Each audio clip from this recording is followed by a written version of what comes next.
Pontevedra toma medidas para facer fronte á seca. Dende a semana pasada, o baixo caudal do río Lérez levou a Xunta de Galicia a decretar o nivel de prealerta. Hoxe o Concello emitiu un bando para reducir o consumo de auga do abastecemento municipal. Nos estamos anticipando o escenario de alerta porque pensamos que é fundamental que a poboación se conciencie e porque tamén é certo que, dependendo de como vaya o río, estes escenarios poden cambiar en cuestión de días.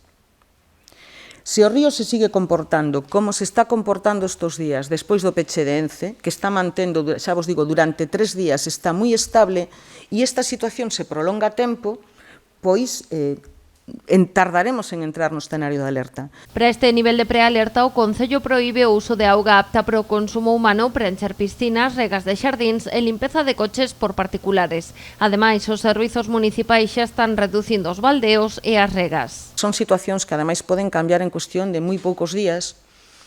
É moito máis clarificador, non se poden encher piscinas, a agua é un recurso escaso, non se poden lavar os coches particulares, non se poden facer baldeos innecesarios, neste momento sen a parte sancionadora, pero a partir do momento en que estemos en situación de alerta, o incumplimento implica sancións, porque aí xa estamos poñendo en risco o abastecemento.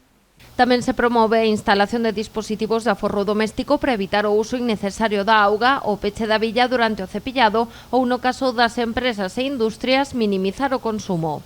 Que unha situación de prealerta, se se mira no plan da seca da Xunta, pois o único que hai que facer é concienciar a poboación, minimizar os consumos, pero nós queríamos que os concellos tuvesen información dende o Concello de Pontevedra que abastece de que entrábamos nun escenario que se podía complicar moito ao longo do mes de agosto.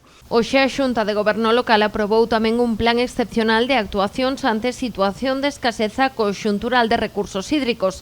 Establece 4 niveis: normalidade, prealerta, alerta e emerxencia. Agora mesmo estaríamos nunha situación de prealerta.